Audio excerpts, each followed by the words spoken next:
Aprovechamos al pericardio para desarrollarlo un poco más y de paso relacionar con otras estructuras que ya estuvimos viendo o que vamos a ver más adelante.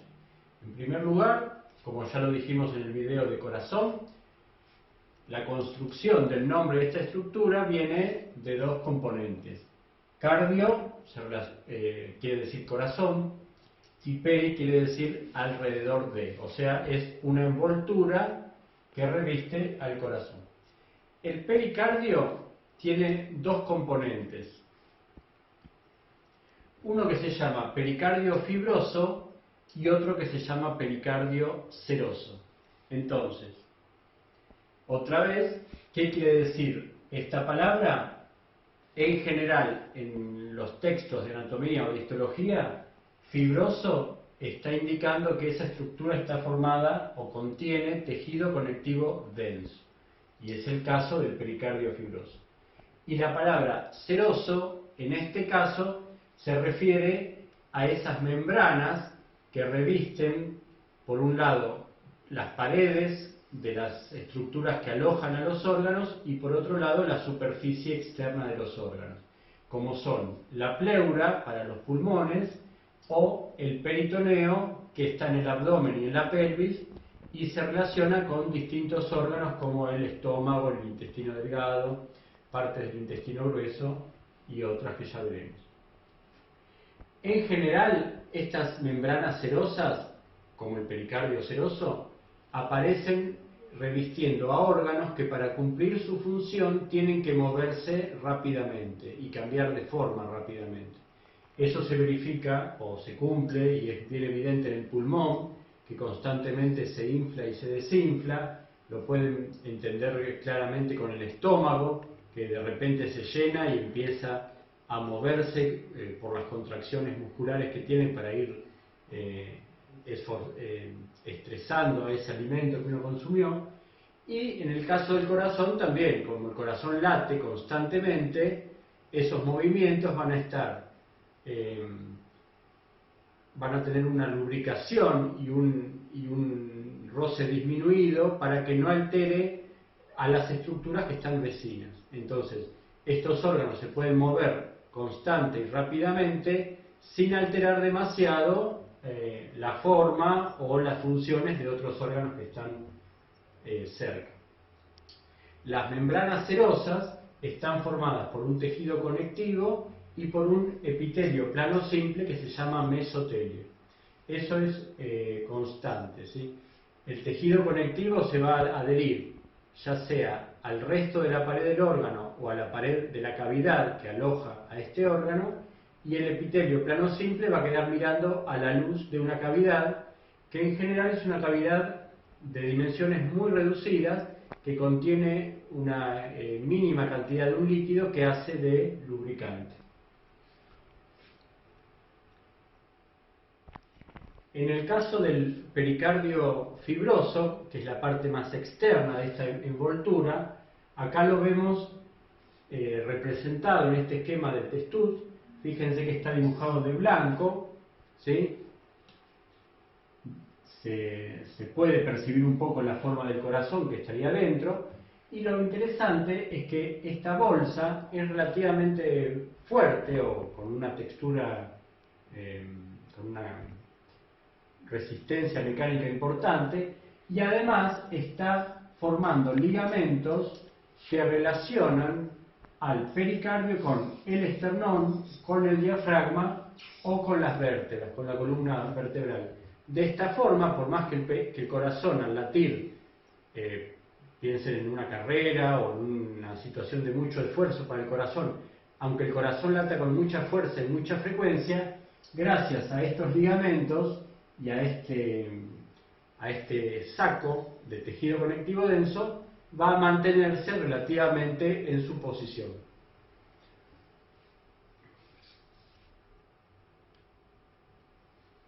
Acá tenemos por un lado una foto de una disección anatómica y por el otro lado un esquema.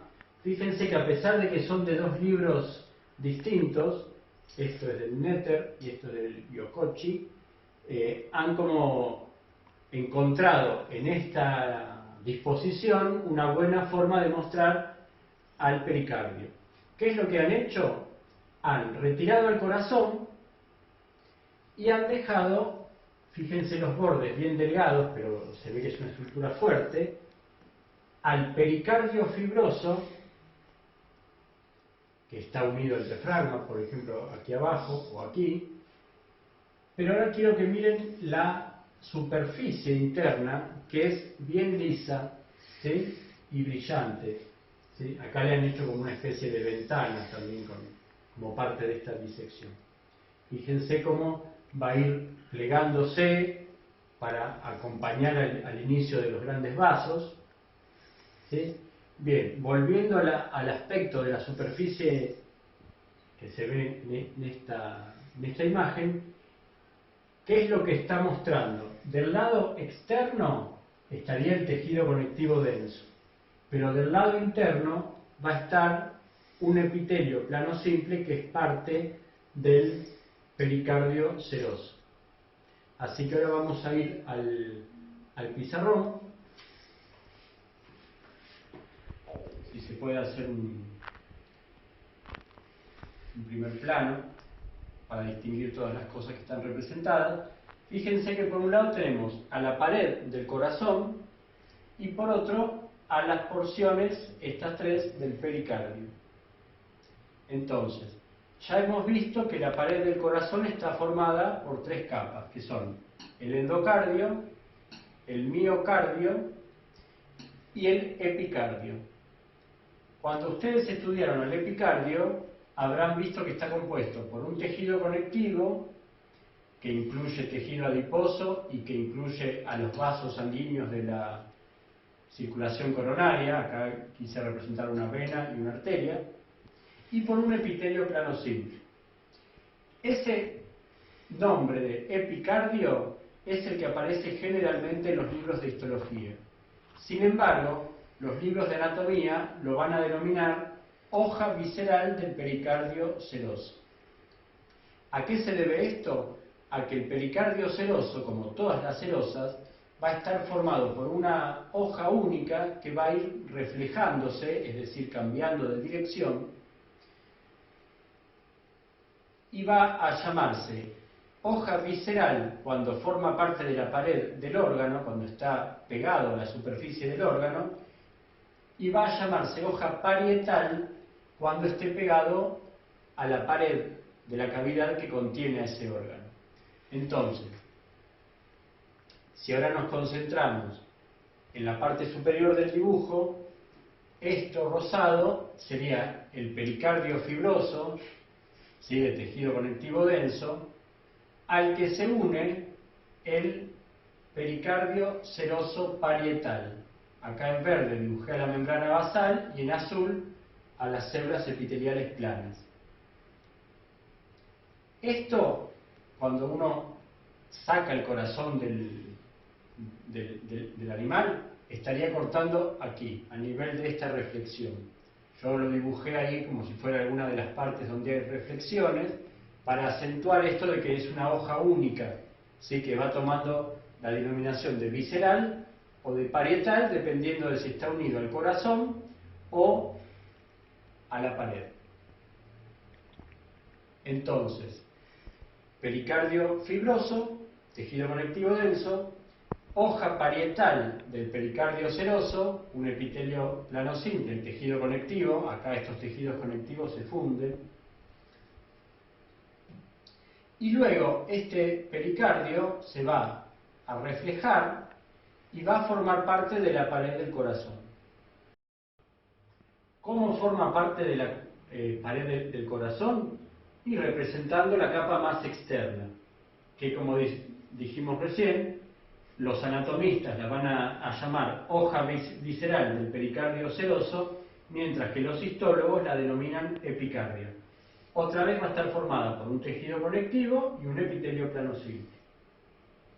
Esto es lo que van a desarrollar en la parte del trabajo práctico, tratando de identificar y describir cada parte de la pared, pero esto es interesante de mencionar, que a veces uno cuando estudia de un libro y después del otro piensa que está estudiando distintas estructuras, pero en realidad es la misma con dos nombres distintos. Entonces, si yo en lo que me enfoco es en el estudio de la pared del corazón, voy a ver tres capas: el epicardio, el miocardio y el endocardio. Esto entonces tiene al epitelio, que es el mesotelio y el tejido conectivo, que va a incluir a los vasos sanguíneos de la circulación coronaria, esas ramas grandes antes de que se introduzcan en el espesor del miocardio para irrigarlo. Bueno, esas transcurren por los surcos de la superficie externa del corazón, pero dentro del epicardio.